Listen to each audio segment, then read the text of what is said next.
پلوس کے جہاز پر روم کے لیے روانگی۔ اعمال اس کا 27واں باب۔ جب جہاز پر اطالیہ کو ہمارا جانا ٹھہر گیا تو انہوں نے پلوس اور بعض اور قیدیوں کو شہنشاہی پلٹن کے ایک صوبے دار یولیس نام کے حوالے کیا اور ہم ادر متیم کے ایک جہاز پر جو آسیا کے کنارے کی بندرگاہوں میں جانے کو تھا سوار ہو کر روانہ ہوئے اور تھیسلونکے کا ارسطرخس مقدونی ہمارے ساتھ تھا۔ دوسرے دن سیدا میں جہاز ٹھہرا اور یولیس نے پلوس پر مہربانی کر کے دوستوں کے پاس جانے کی اجازت دی تاکہ اس کی خاطرداری ہو۔ وہاں سے ہم روانہ ہوئے اور قبرص کی آڑ میں ہو کر چلے اس لیے کہ ہوا مخالف تھی۔ پھر ہم کلکیا اور پیمفلیا کے سمندر سے گزر کر لوکیا کے شہر امورا میں اترے۔ وہاں صوبے دار کو اسکندریہ کا ایک جہاز اطالیہ جاتا ہوا ملا، پس ہم کو اس میں بٹھا دیا اور ہم بہت دنوں تک آہستہ آہستہ چل کر جب مشکل سے کندز کے سامنے پہنچے تو اس لیے کہ ہوا ہم کو آگے بڑھنے نہ دیتی تھی سلمونے کے سامنے سے ہو کر کریتے کی آڑ میں چلے اور بامشکل اس کے کنارے کنارے چل کر حسین بندر نام ایک مقام میں پہنچے جس سے لساسیا شہر نزدیک تھا۔ جب بہت عرصہ گزر گیا اور جہاز کا سفر اس لیے خطرناک ہو گیا کہ روزے کا دن گزر چکا تھا تو پلوس نے انہیں یہ کہہ کر نصیحت کی کہ اے صاحبو، مجھے معلوم ہوتا ہے کہ اس سفر میں تکلیف اور بہت نقصان ہوگا، نہ صرف مال اور جہاز کا بلکہ ہماری جانوں کا بھی۔ مگر صوبے دار نے نہ خدا اور جہاز کے مالک کی باتوں پر پلوس کی باتوں سے زیادہ لحاظ کیا، اور چونکہ وہ بندر جاڑوں میں رہنے کے لیے اچھا نہ تھا اس لیے اکثر لوگوں کی صلاح ٹھہری کہ وہاں سے روانہ ہو اور اگر ہو سکے تو فینیکس میں پہنچ کر جاڑا کاٹیں۔ وہ کریتے کا ایک بندر ہے جس کا رخ شمال مشرق اور جنوب مشرق کو ہے۔ سمندر میں طوفان۔ جب کچھ دکھنا ہوا چلنے لگی تو انہوں نے یہ سمجھ کر کہ ہمارا مطلب حاصل ہو گیا لنگر اٹھایا اور کریتے کے کنارے کے قریب چلے، لیکن تھوڑی دیر بعد ایک بڑی طوفانی ہوا جو یورکلون کہلاتی ہے کریتے پر سے جہاز پر آئی، اور جب جہاز ہوا کے قابو میں آ گیا اور اس کا سامنا نہ کر سکا تو ہم نے لاچار ہو کر اس کو بہنے دیا اور کودا نام ایک چھوٹے جزیرے کی آڑ میں بہتے بہتے ہم بڑی مشکل سے ڈونگی کو قابو میں لائے، اور جب ملا اس کو اوپر چڑھا چکے تو جہاز کی مضبوطی کی تدبیر کر کے اس کو نیچے سے باندھا اور سرتس کے 4 بالوں میں دس جانے کے ڈر سے جہاز کا ساز و سامان اتار لیا اور اسی طرح بہتے چلے گئے۔ مگر جب ہم نے آندھی سے بہت ہچکولے کھائے تو دوسرے دن وہ جہاز کا مال پھینکنے لگے اور تیسرے دن انہوں نے اپنے ہی ہاتھوں سے جہاز کے آلات و اسباب بھی پھینک دیے، اور جب بہت دنوں تک نہ سورج نظر آیا نہ تارے اور شدت کی آندھی چل رہی تھی تو آخر ہم کو بچنے کی امید بالکل نہ رہی، اور جب بہت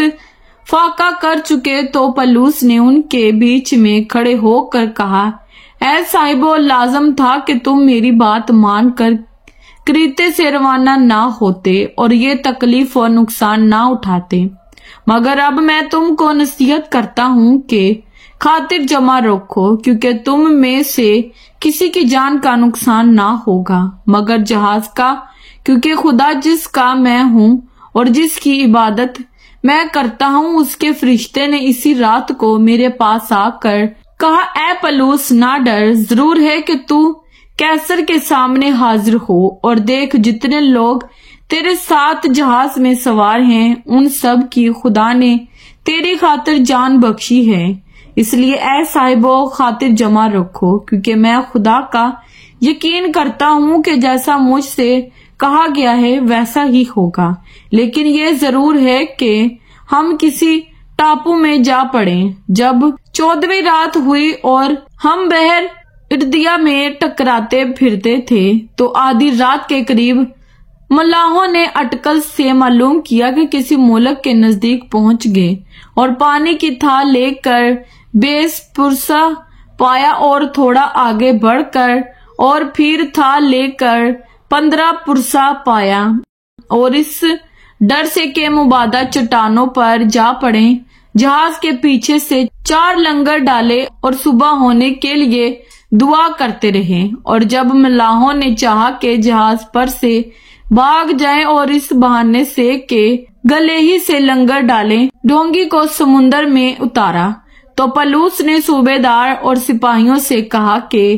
اگر یہ جہاز پر نہ رہیں گے تو ہم نہیں بچ سکتے۔ اس پر سپاہیوں نے ڈونگی کی رسیاں کاٹ کر اسے چھوڑ دیا، اور جب دن نکلنے کو ہوا تو پولس نے سب کی منت کی کہ کھانا کھا لو، اور کہا کہ تم کو انتظار کرتے کرتے اور فاقہ کھینچتے کھینچتے آج 14 دن ہو گئے اور تم نے کچھ نہیں کھایا، اس لیے تمہاری منت کرتا ہوں کہ کھانا کھا لو، کیونکہ اس پر تمہاری بہتری موقوف ہے، اور تم میں سے کسی کے سر کا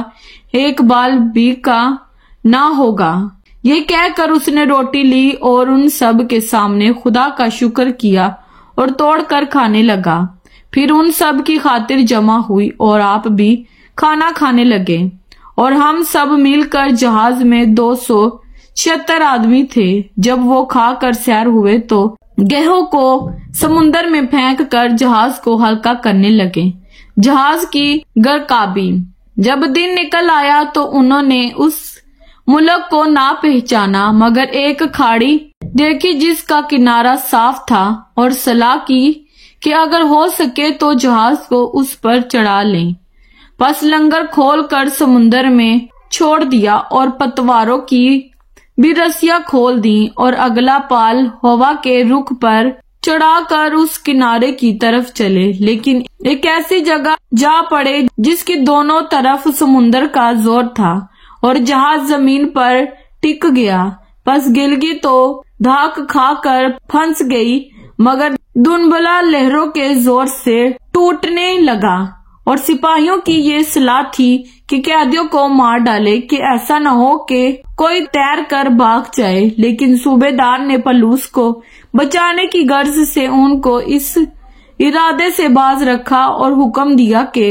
جو تیر سکتے ہیں پہلے کود کر کنارے پر چلے جائیں، اور باقی لوگ بعض تختوں پر اور بعض جہاز کی اور چیزوں کے سہارے سے چلے جائیں، اور اسی طرح سب کے سب